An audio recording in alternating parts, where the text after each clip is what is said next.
भीम, जय संविधान, जय मूल निवासी, जय जौहर, जय मंडल। मैं हूं द वॉइस ऑफ बहुजन से डायलाल यादव। जी साथियों, अभी अखिलेश यादव समाजवादी पार्टी के मुखिया ने आरोप लगाया है कि उत्तर प्रदेश में अगर बीजेपी की सरकार बन जाएगी तो भारत का यह आखिरी चुनाव होगा। यह बात काफी हद तक चर्चा है। चुनाव आयोग ने पूरी तरह से धांधली कर रखी है, सुप्रीम कोर्ट कोई संज्ञान नहीं ले रहा है और भारत की मीडिया गोदी मीडिया बन गया है और बॉलीवुड के द्वारा पूरा इतिहास पढ़ाया जा रहा है। तो सबसे पहले हमें यह समझने की जरूरत है कि हमें वोट देने का अधिकार किसने दिलाया। तो हमें अपने अतीत में जाना होगा कि मुगलों के आने के पहले भारत में हिंदू स्वर्णों का शासन था, जिसे राजतंत्र कहते हैं, और राजा का बेटा ही राज करेगा। उसके बाद में भारत में मुगलों का आना होगा। तो मुगलों के आने के बाद में हिंदू स्वर्ण और दोनों ने मिलकर सत्ता संभाली। जैसे कि बात करेंगे, अकबर के दरबार में 9 रत्नों में 4 हिंदू स्वर्ण थे।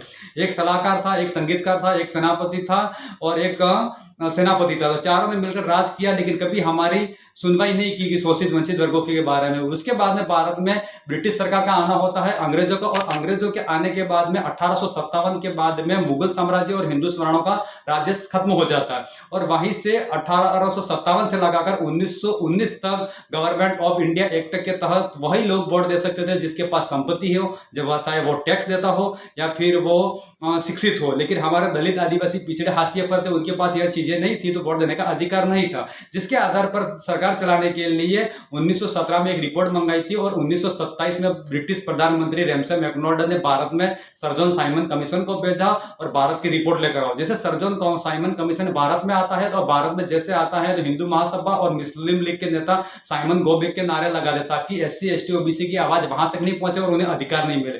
जैसे गोलमेज सम्मेलन के बाद 1931-32 में 2 कम्युनल अवार्ड मिलते हैं, जिसमें दलित एक अपना खुद वोट का अधिकार अपने जनप्रतिनिधि को देगा और एक सामान्य वर्ग को देगा। इसी को लेकर महात्मा गांधी के पेट में मरोड़ आ जाती है कि दलित के हाथ में सत्ता आएगी, तो उसने आमरण अनशन किया, जिसके चलते हुए 1932 में पुनः पैक्ट में एक वोट का अधिकार चल गया। एक ही वोट का अधिकार हमारे पास था।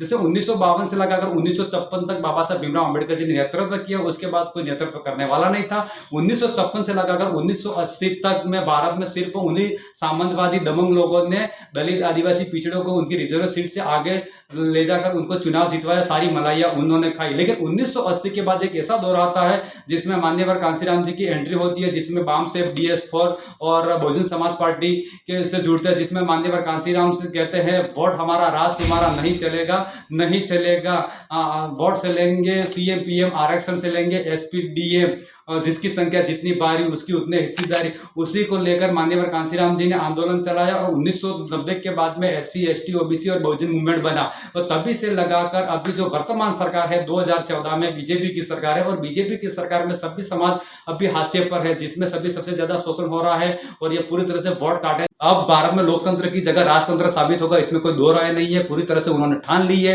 कि मुगलों चले गए हैं, अंग्रेज चले गए, अब हमें पूरा अपना स्वर्ण का ही अधिकार जमाना, जिसके चलते हुए अनेक तरह के हथकंडा अपनाते हुए पूरे सिस्टम में बैठे हुए लोग उनके, जैसे कि 2014 से लगाकर 2024 तक 22 राज्यों में बीजेपी की खुद की सरकार एवं गठबंधन की सरकार है। उन्हें यह भी पता है कि भारत में दलित आदिवासी पिछड़े अल्पसंख्यक के समाज 70% से अधिक वोट हमें नहीं कर रहे, खाली 15 से 20% वोट हमें मिल रहे। तो ये किसी भी तरह से उनको वोटर लिस्ट में नाम कटवाने वाला शुरू कर दिया। जैसे कि चुनाव आयोग, इलेक्शन कमीशन ऑफ इंडिया का काम है निष्पक्ष चुनाव कराने, लेकिन वो भाजपा आयुक्त बन चुका है कि जैसे कि अभी उन्होंने 70 लाख से अधिक वोटर लिस्ट में बिहार से नाम हटा दिए और 3 करोड़ के लगभग में उत्तर प्रदेश से नाम हटा दिया, जो दूसरे चरण में 6.5 करोड़ से अधिक वोटर लिस्ट में नाम हटा दिए, और 30 करोड़ वोटर लिस्ट से नाम हटाए जाएंगे जिसकी तस्वीर नहीं दिख रही हो, जो धुंधले हैं उनके पे नाम हटाए जाएंगे। जैसे कि बात करेंगे, अभी 5 राज्यों में चुनाव हो चुका है, असम, बंगाल, पुडुचेरी, पश्चिम बंगाल और तमिलनाडु में, वहां भी 2.65 करोड़ वोटर लिस्ट का नाम हटा दिया गया है। सबसे बड़ा मुद्दा जो गरमाया हुआ है पश्चिम बंगाल का है, जो पश्चिम बंगाल में 91 लाख से अधिक वोटर लिस्ट में वोटरों को चुनाव आयोग ने नाम हटा दिया, जिसमें नंदीग्राम करके है, वहां पर 95% मुसलमान वोटर लिस्ट का नाम हटा दिया। जैसे शुभेंदु अधिकारी खुद कह रहे हैं कि अब SIR से नाम हट गए, बीजेपी को जीतने से कोई नहीं रख सकता, यानी कि उनको पूरा विश्वास है।